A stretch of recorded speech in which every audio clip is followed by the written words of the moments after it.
welcome to the Narrowing Path, Walking the Spiritual Walk. My name is Steve Van Einstein. Thank y'all for joining me today for another reading from James Allen's Daily Meditations. I'm looking forward to this. Just from the layout of it, it doesn't look like we're getting any more poetry today.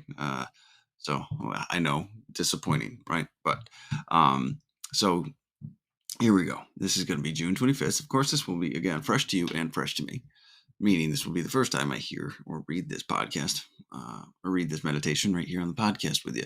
So you get my genuine response, reactions, observations, and what I relate to about the reading. So I'm really excited for it. June's just been such a impactful month, very just full of deep meaning. Covers a lot of aspect of this journey of spirituality that we've been talking about, this narrowing path, like this podcast's named after. So here we go. This is June 25th of James Allen's Daily Meditations. Stimulate the mind to watchfulness and reflection. It will be seen that the first step in discipline of the mind is the overcoming of indolence. This is the easiest step, and until it is perfectly accomplished, the other steps cannot be taken. The clinging to indolence constitutes a complete barrier to the path of truth. Indolence consists in giving the body more ease and sleep than it requires, in procrastinating and shirking and neglecting those things which should receive immediate attention. This condition of laziness must be overcome by rousing up the body at an early hour, giving it just the amount of sleep it requires for complete recuperation, and by doing promptly and vigorously every task and duty, no matter how small, as it comes along. The heart must be purified of sensual and gustatory lust. So, that was fantastic.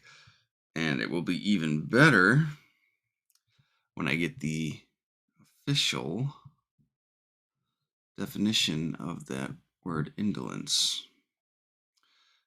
It's a form of laziness, I see. But, it's actually active avoidance of activity or exertion, laziness.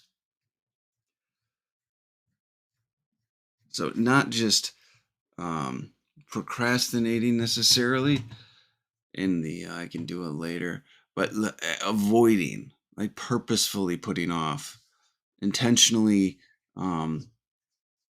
avoiding activities or work. That's a pretty strong word to be using, and as much as he used it in this, and I guess I can relate to that, right? Because for me, when I got to the point where I knew I needed to change my life, well, I got to that point long ago, I think.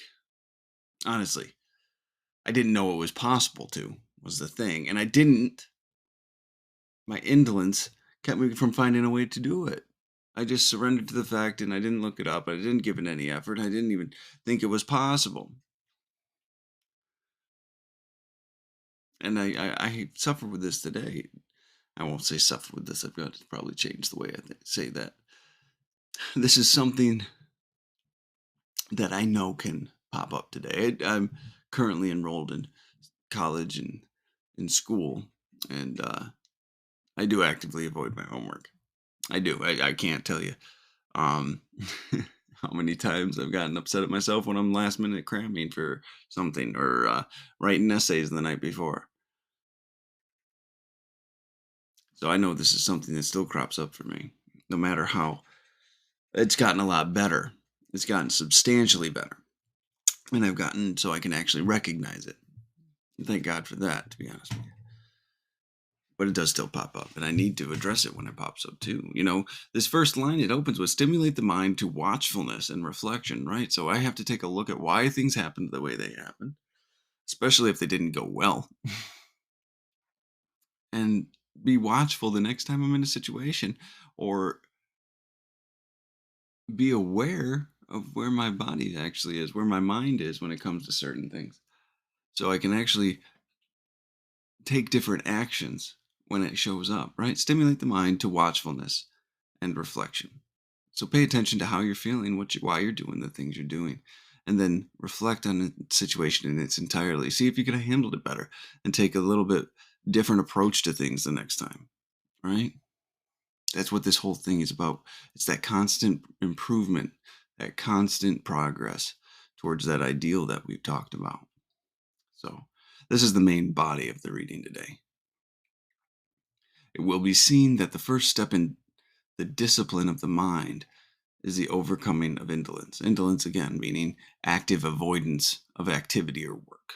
So, we intentionally avoiding doing the work, you know, and that can come in a lot of forms. That can come in the uh, saying saying, "Oh, it is what it is," or "I that's just the way I am." Right? You know it's a problem, but you choose not to address it. That's indolence. You are actively participating in bad behavior. That's indolence. This is the easiest step, and until it is perfectly accomplished, the other steps cannot be taken. That's quite a statement right there. It is the easiest step. It's the one that we should be taking first. It's the one before we can really fully pursue everything else about the spiritual life, because this is the overcoming indolence is the cornerstone to actually achieving a life of discipline and habit, good habit. The clinging to indolence constitutes a complete barrier to the path of truth. So the desire to avoid doing any and all work, the desire to avoid taking a look at yourself, to changing yourself in any capacity, is a complete barrier to the path of truth. It's a complete barrier to living a life of righteousness and living a godlike life, a Christ-like life. That path of truth, the spiritual principles that this life is based upon, we deny ourselves access to that. We deny ourselves actual walking that, the peace and the joy that comes along with living that way of life. We actively are avoiding because we want to hold on to this old way of living. And now the only person in our way is ourselves. Indolence consists in giving the body more ease and sleep than it requires, in procrastinating and in shirking and neglecting those things which we should receive, those things which should receive immediate attention. So there's a lot like there's a deadly sin that's coming to mind, sloth, right now.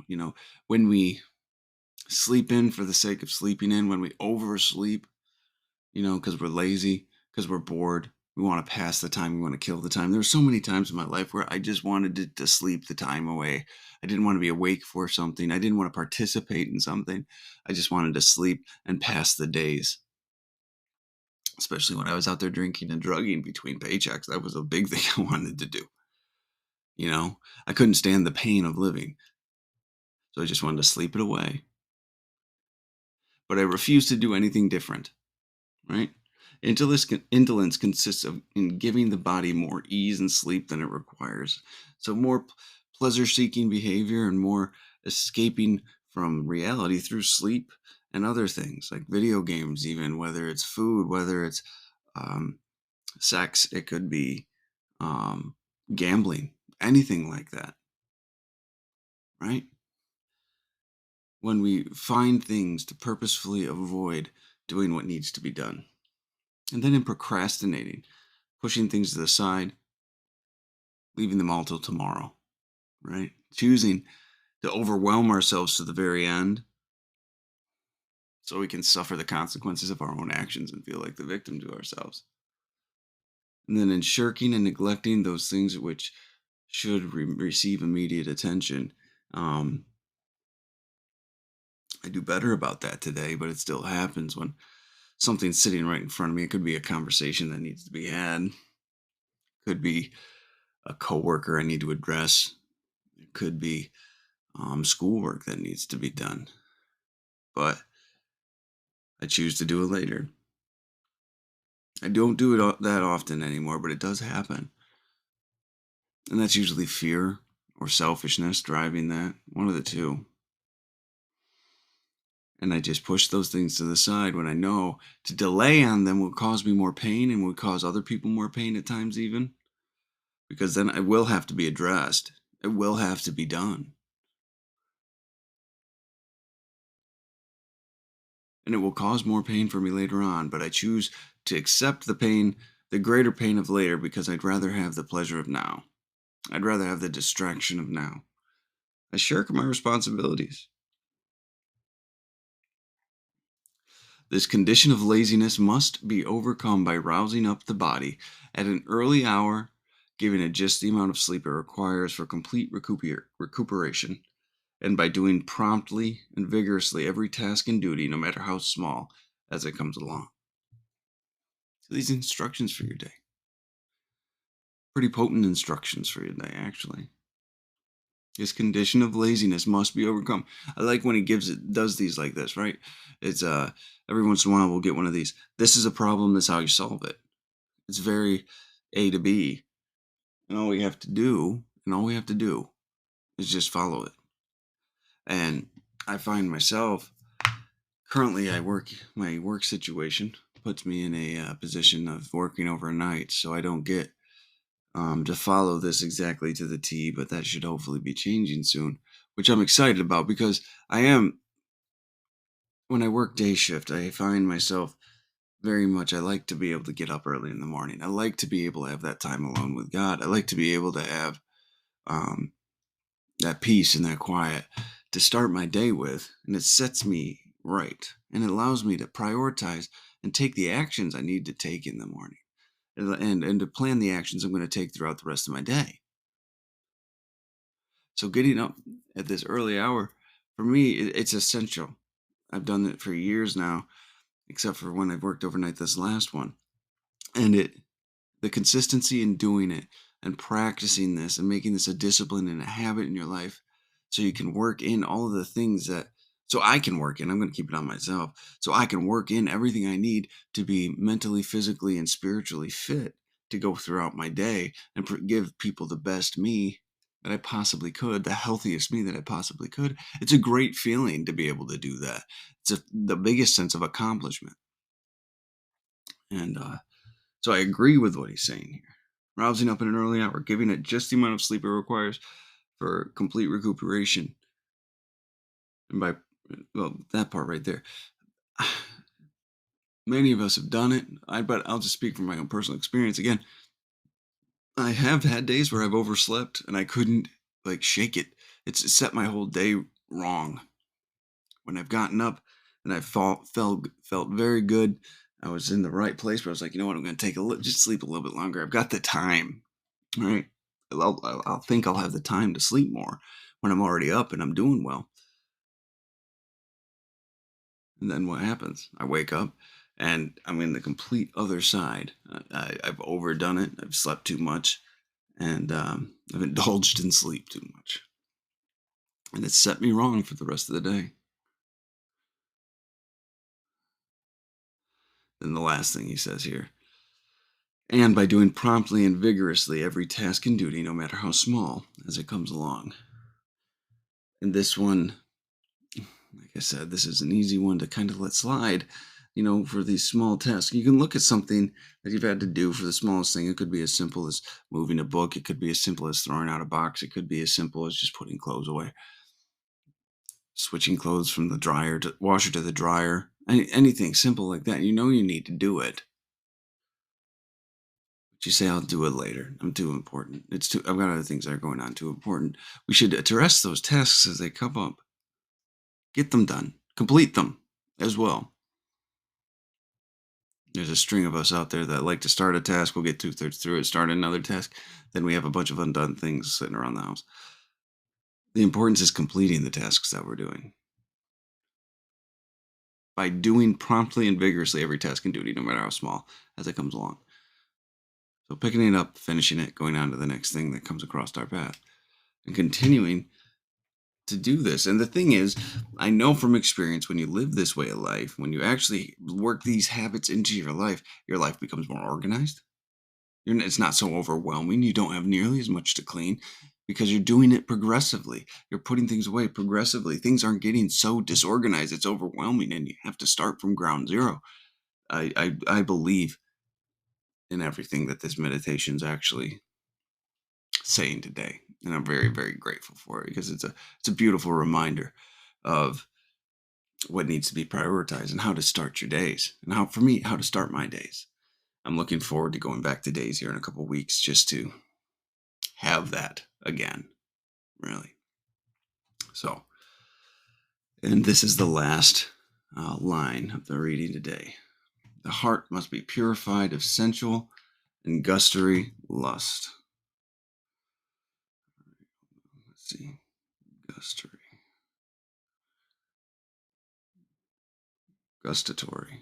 That's actually the word they use. Concerning with tasting or the sense of taste. So it's gustatory lust. So that means actually the food we eat and things like that. Overindulging in eating, which is the common connotation for gluttony, right? But just that lust for that pleasure we get from eating certain foods. It could be sodas, it could be sweets, it could be alcohol for some. So when the heart must be purified of sensual and gustatory lust. Pretty big ask, but it's doable. And when you can let those things go, and when you can start to organize your life in the way that's talked about here, that James Allen talks about, your life will become much more easier to manage than you even realized was possible. And through that, you find peace, you find harmony, you find joy, you find contentment. Like these are the baby steps we're talking about. These are the simple adjustments we talk about in our lives, that suddenly life just runs a little bit smoother and we didn't realize it. Suddenly things are a little bit easier and you're smiling a little bit more ever since you made that change. And those are the things that I look forward to finding and readjusting to as well. So, but all right, so that's where we'll end today. Thank you all for joining me on today's daily reading from James Allen. Beautiful meditation, and try it. Get up a little bit earlier for yourself. Take some quiet time by yourself in the morning where you're just sitting and listening, maybe praying, whatever you'd like to do, meditating. There's a lot of things you can do, and review your day, begin to set it up as you'd like, and then just go through it vigorously and enthusiastically, accomplishing everything that you come across in your path. See how your days turn out. See what happens. You might be surprised. So I know I'm going to try it, and I'm going to get back to it. I've already tried it, and I know it works. I need to get back to it when I can get back to my day shift. I'm very excited about it. So thank y'all for joining me again today, though, and we'll come back again here tomorrow. Until next time, thanks.